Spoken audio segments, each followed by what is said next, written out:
Salam sejahtera bagi kita semua. Emana kembali hadir dengan podcast pembahasan firman Tuhan. Semoga firman Tuhan yang murni mampu merawat batin kita, menguatkan roh kita, dan membangun iman kita di hadapannya. Silakan menikmati podcast Emana hari ini. Puji Tuhan, salam damai sejahtera bagi kita semua. Sukacita bisa berjumpa kembali dengan saudara-saudari di dalam program pelayanan podcast Emana. Puji Tuhan, hari ini saya tidak sendiri. Nanti ada saudara kita yang akan bersekutu dengan kita, yaitu saudara Irfan. Kita sapa terlebih dahulu. Halo saudara Irfan, selamat bergabung kembali. Halo, puji Tuhan, senang bisa bergabung dalam program podcast Emana hari ini. Amin. Puji Tuhan, terima kasih sudah meluangkan waktu saudara Irfan. Saudara-saudari, sebelum kita masuk ke dalam persekutuan kita hari ini, saya ingin terlebih dahulu menyampaikan kepada saudara-saudari bahwa untuk persekutuan kita hari ini diambil dari Kisah Para Rasul pasal 7 ayat 41 sampai pasal 8 ayat 3. Saudara-saudari boleh meluangkan waktu untuk membacanya. Kemudian dari porsi pembacaan ini kita mengambil satu topik untuk kita sekutukan bersama-sama, kita bahas bersama-sama, yaitu judulnya adalah Tuhan tak tinggal diam. Ini adalah judul persekutuan kita hari ini. Lalu saya akan membacakan satu ayat bagi kita sebagai dasar dari persekutuan kita, yaitu di dalam Kisah Para Rasul pasal 7 ayat 58. Di sana dikatakan, mereka menyeret dia keluar kota, lalu melemparinya dan saksi-saksi meletakkan jubah mereka di depan kaki seorang muda yang bernama Saulus. Jadi puji Tuhan, ini adalah ayat yang menjadi dasar persekutuan kita hari ini. Selanjutnya kita akan mendengarkan tanggapan dari saudara Irfan mengenai hubungan dari ayat yang kita baca tadi dengan judul berita kita hari ini. Silakan saudara Irfan. Amin. Ya, baik. Terima kasih. Ya, judul ini judul yang sangat baik ya. Dan ketika saya mendengar judul ini, saya penuh dengan ucapan syukur ya. Dan kiranya kita semua bisa dengan iman mengamini ya bahwa Tuhan kita adalah Tuhan yang tidak tinggal diam. Artinya Tuhan kita ini adalah Allah yang hidup ya. Dia real, dia bukanlah Allah orang mati, Allah yang mati bisa dikatakan bukannya bisu, tuli, tidak bisa mendengar, tidak bisa ngapa-ngapain ya. Jadi Allah kita adalah Allah yang hidup, yang real, dan dia terus bergerak, dia terus bekerja ya. Dia tidak pernah tinggal diam, khususnya terhadap kita manusia yang sudah dilahirkan kembali menerima dia sebagai juru selamat ya. Di Yohanes pasal 5 ayat 17, Tuhan berkata ya, Bapakku bekerja sampai sekarang, maka aku pun bekerja juga ya. Jadi puji Tuhan ya, melalui ayat ini Tuhan juga ingin memberitahu kepada kita, dia adalah Tuhan yang terus-menerus bekerja, terus-menerus bergerak ya. Dan ayat ini Kisah Para Rasul, kalau kita lihat subjek dari kitab Kisah Para Rasul ini adalah perkembangbiakan Kristus yang bangkit dan terangkat ya di dalam para murid-muridnya ya. Jadi Kisah Para Rasul pasal 7 ini adalah satu kisah bagaimana Tuhan yang telah bangkit dan naik terangkat itu ada di antara murid-muridnya. Nah, di pasal 7 ini porsi pembacaan yang tadi dibaca adalah porsi di mana kita bisa melihat salah satu murid Tuhan ya, bisa dikatakan demikian ya, diaken yang dipilih, yaitu Stefanus ya. Jadi terhadap Stefanus ini kita bisa lihat di ayat 55 sampai 56 ya, bahwa dia penuh dengan Roh Kudus dan saat itu dia kalau kalian baca kisahnya ya, dia dirajam batu ya, jadi dilempari batu lalu dibawa ke hadapan Saulus ya.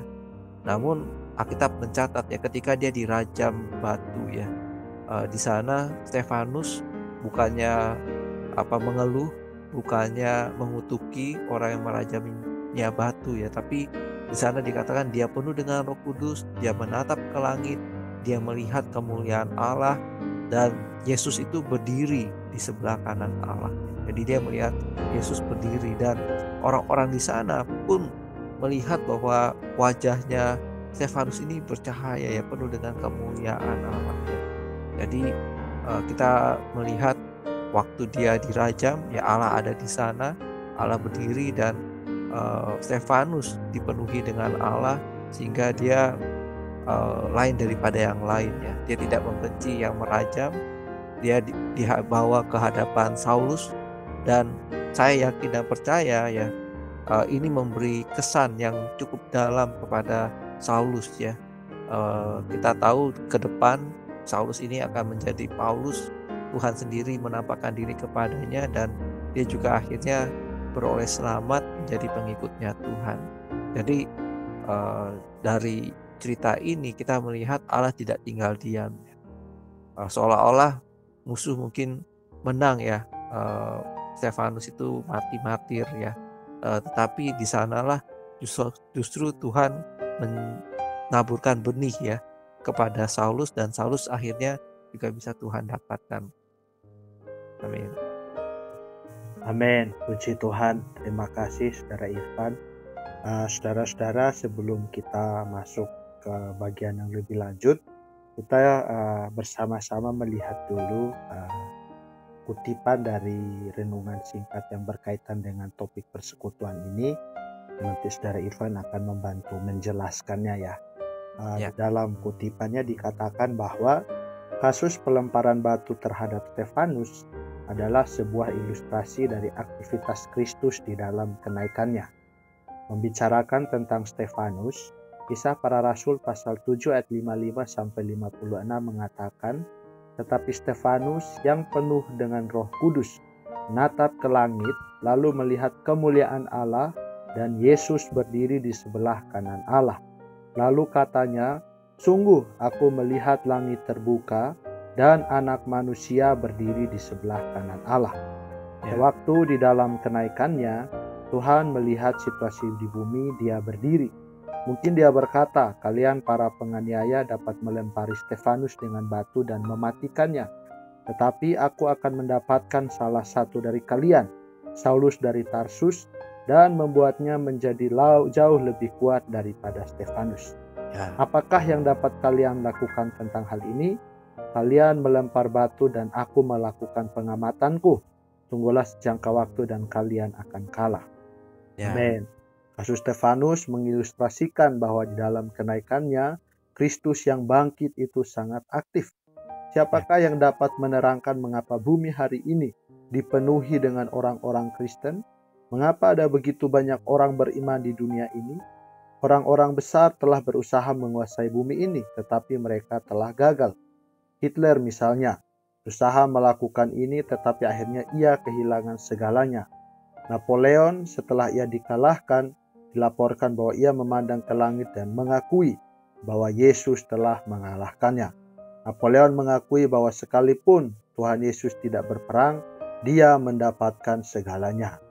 Amin. Butir penting di sini adalah seluruh bumi ini berada di dalam tangan Dia yang tidak terkalahkan.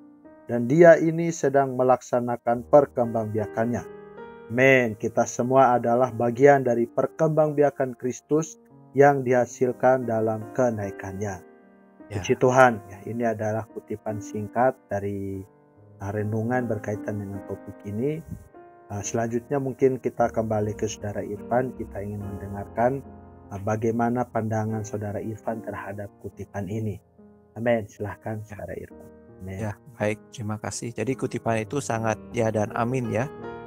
Jadi ketika dikatakan kita semua adalah bagian dari perkembangbiakan Kristus yang dihasilkan di dalam kenaikannya, saya ingat di Efesus pasal 4 ya, ayat 8 sampai 10. Di sana dikatakan, itulah sebabnya dikatakan tatkala ia naik ke tempat tinggi, ia membawa tawanan-tawanan, ia memberikan pemberian-pemberian kepada manusia. Bukankah ia telah naik berarti bahwa ia juga telah turun ke bagian bumi yang paling bawah. Ia yang telah turun, ia juga yang telah naik jauh lebih tinggi daripada semua langit untuk memenuhi segala sesuatu. Jadi Tuhan telah naik, Dia mau membawa manusia yang tertawan ini memberikan karunia kepada manusia, juga memenuhi segala sesuatu manusia ya. Jadi Tuhan kita Tuhan yang sanggup membuat kita ini segambar dan serupa dengan dirinya ya. Jadi kiranya kita bisa terus terbuka kepadanya. Kita tahu Tuhan sudah bangkit, terangkat, Dia mau hidup di dalam diri kita, Dia terus bekerja di dalam kehidupan kita ya. Jadi hari demi hari kita cukup perlu datang terus kepadanya, terbuka kepadanya, izinkan Dia bekerja di dalam kita. Kita lalu juga bersatu dengan Dia di dalam kehidupan kita. Kita mau bagi pembangunan tubuh Kristus ya. Kalau misalkan kita lihat di dalam kitab Efesus tadi ya, murid-murid adalah orang yang demikian. Mereka terus menyebarluaskan Injil, mendapatkan jiwa-jiwa. Paulus juga demikian ya, setelah dia didapatkan oleh Tuhan, dia walaupun di penjara, dia bisa tetap bersuka cita, ya bernyanyi, ya kan. Jadi belenggu itu tidak mengekang dia. Jadi inilah tanda-tanda kuat kuasa kebangkitan yang bisa dimiliki oleh kita kaum berimannya di masa yang pandemi ini yang mungkin sulit dan sebagainya. Kita perlu sadar ya, perlu yakin, percaya Tuhan sudah bangkit, terangkat, Dia sudah menang, Dia bisa membuat kita menang bersama-sama dengan Dia. Jadi cukup datanglah kepada Tuhan, nikmatilah Dia, alamilah kuat kuasa kenaikannya. Amin. Amin. Puji Tuhan. Terima kasih Saudara Irfan. Persekutuan yang sangat jelas ya. Saya juga cukup dikesankan sekali lagi bahwa Tuhan kita di dalam kebangkitannya bukan Tuhan yang berdiam diri ya, tetapi bahkan justru di dalam kebangkitan dan kenaikannya dikatakan tadi Dia adalah Tuhan yang sangat aktif ya. Dia aktif bergerak, dan bagi pergerakannya ini Dia memerlukan kerja bersama kita ya saudara-saudari. Hari ini Dia sedang bergerak di surga, dan Dia juga memerlukan sekelompok orang di bumi yang bekerja sama dengan Dia ya. Nah, pergerakannya tentu saja adalah untuk mendapatkan orang-orang dosa supaya diselamatkan, tetapi tidak berhenti sampai di sini. Setelah diselamatkan, Dia juga bergerak supaya orang-orang yang telah diselamatkan ini juga boleh dibangunkan menjadi tubuh Kristus. Jadi puji Tuhan, Tuhan kita hari ini sedang bergerak, maka kita juga harus bergerak ya. Pergerakan kita adalah karena kita telah bekerja sama dengan Dia. Amin. Puji Tuhan. Untuk menutup persekutuan kita, sekali lagi saya minta Saudara Irfan boleh pimpin kita di dalam doa. Amin. Ya, baik. Mari kita berdoa. Tuhan Yesus, terima kasih Tuhan untuk pembacaan Alkitab juga sharing kami pada hari ini. Kami bersyukur kami memiliki Dikau, Allah kami yang hidup. Kau bukan Allah yang pasif, bukan Allah yang mati. Kau terus-menerus bergerak. Kau di dalam kami. Kami bersyukur Tuhan, Kau sudah datang ke dunia, mati tersalib. Oh Tuhan, Kau juga sudah bangkit dan terangkat. Ini Engkau hidup di dalam setiap kami. Amin. Sebagaimana Engkau mendapatkan Stefanus juga Paulus Tuhan, kiranya Engkau dapatkan kami semua. Oh Tuhan yang mendengar podcast Emana pada hari ini Tuhan. Amin. Jadikanlah kami orang-orang yang berbagian di dalam kuat kuasa kenaikan-Mu. Oh kami mau di dalam kehidupan kami mengalami, oh Tuhan, kuat kuasa kenaikan-Mu. Tuhan bekerja terus di dalam kami, ubah kami sehingga kami semakin hari semakin serupa dengan-Mu, segambar dengan diri-Mu Tuhan.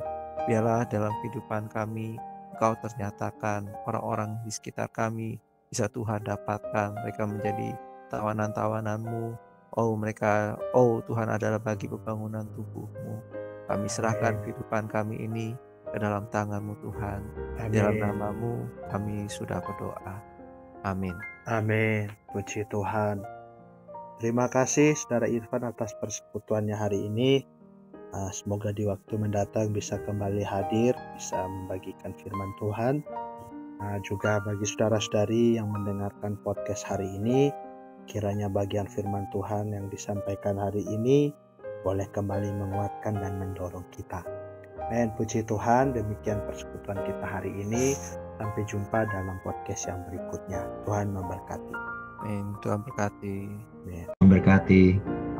Sekian pembahasan firman porsi hari ini. Sampai jumpa di podcast berikutnya. Jangan lupa untuk download aplikasi Emana pada handphone Anda untuk manfaat yang lebih banyak. Tuhan Yesus memberkati.